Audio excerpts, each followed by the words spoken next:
प्यारे बच्चों, अब हम समझेंगे कि जो हाल ही में सुप्रीम कोर्ट ने एक निर्णय दिया और निर्णय है तलाक से संबंधित। क्या निर्णय है तलाक से संबंधित और कैसे यूपीएससी मेंस में इंपॉर्टेंट हो सकता है, कैसे यूपीएससी के हिसाब से प्री में इंपॉर्टेंट हो सकता है।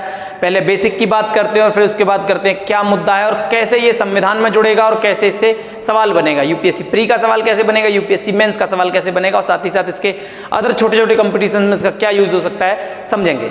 देखिए, अगर हम तलाक की बात करें यानी कि डिवोर्स की अगर हम बात करते हैं तो बच्चों ये हो सकता है दो प्रकार का। कितने प्रकार का हो सकता है? दो प्रकार का। यहां से हम समझते हैं कि अगर वह म्यूचुअल कंसेंट पर आधारित है, म्यूचुअल से मतलब होता है कि साझी सहमति, पति और पत्नी दोनों साझी सहमति पर हैं तो तलाक, और दूसरा उसमें होता है कॉन्टेस्टेड बेस पे, यानी कि कॉन्टेस्टेड बेस पे क्या होगा, इसमें पति पत्नी जो है कोई एक एग्री होगा जिसको लगता है कि मेरे हिसाब से चीजें सही नहीं चल रही हैं या कुछ भी है तो वो तलाक ले सकता है। इसमें क्या होगा, पहले वो पिटीशन फाइल करेगा, उसके बाद उसकी सुनवाई होगी, सुनवाई के बाद वो कोर्ट केस चलेगा, देन जो है निर्णय होगा।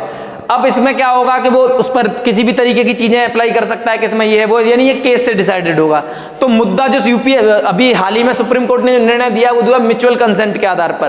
प्यारे बच्चों, इससे पहले का मुद्दा वो ये था कि इसमें 6 से 18 माह, कितना, 6 माह से 18 माह तक तलाक की अर्जी लगाने के बाद पति पत्नी दोनों एग्री हैं और वो तलाक चाहते हैं तो कम से कम 6 माह तक उनको फिर से साथ रहना ही होगा और एकदम 18 माह तक उनको साथ रहना होगा। लेकिन हाल ही में सुप्रीम कोर्ट ने निर्णय दिया है, क्या निर्णय दिया उसको समझेंगे बाद में, लेकिन क्या बात तो इससे पहले ये उठती है कि क्या सुप्रीम कोर्ट ऐसा कोई निर्णय दे सकता है?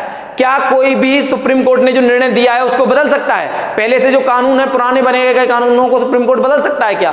तो यही बात को हम जानते हैं। तो प्यारे बच्चों, ये हम समझेंगे सुप्रीम कोर्ट जो है संविधान की नियम संख्या 142 यानी आर्टिकल 142 प्यारे बच्चों सुप्रीम कोर्ट को ये पावर देता है कि वो जो है कंप्लीट जस्टिस के लिए, पूर्ण न्याय के लिए, पूर्ण न्याय सुनिश्चित करने के लिए वो जो है पूर्ण न्याय सुनिश्चित करना उसका काम है। टारगेट क्या है? पूर्ण न्याय सुनिश्चित करना।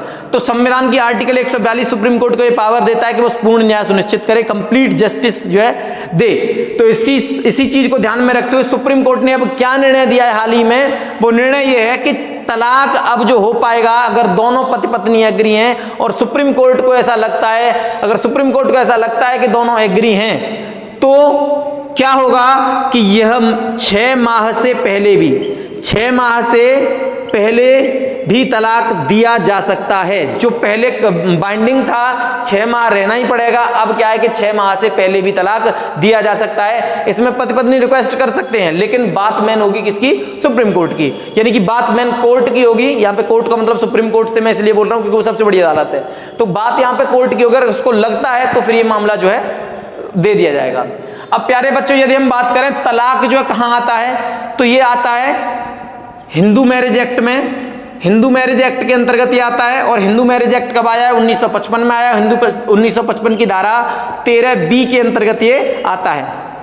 अगर मैं बात करूं तो यूपीएससी ने इससे कहां सवाल पूछा है, तो यूपीएससी ने 2022 में से ये वाला सवाल पूछा है। और इस वाले सवाल में सीधी सीधी बात है, यूपीएससी ने एक निर्णय दिया है, यानी कि सुप्रीम कोर्ट के जो निर्णय आते हैं उसके ऊपर भी यूपीएससी सवाल पूछता है। अब हम बात करेंगे प्री में इससे कैसे सवाल बन सकता है, तो ये पूछ सकता है कि सुप्रीम कोर्ट की पावर कहां है, क्योंकि ये चीज न्यूज में आ गई। वो पूछ सकता है, इसको स्टेटमेंट में दे सकता है कि 6 माह पहले, 6 माह बाद, या फिर इसको दे सकता है कि हाल ही में ये हुआ है, या फिर इसी को दे सकता है, केवल इसको नहीं दे सकता है, या फिर बोल सकता है कि कॉन्टेस्टेड बेस पे जो तलाक लिए जाते हैं उनसे जोड़ सकता है इस बात को कि न्याय 6 माह पहले का इस पे दिया है, इस तरीके से। या फिर हिंदू मैरिज एक्ट के बारे में ये वाले सवाल प्री में पूछा जा सकता है। और मेंस में भी आप इस डाटा का यूज कर सकते हैं। तो बहुत बहुत धन्यवाद।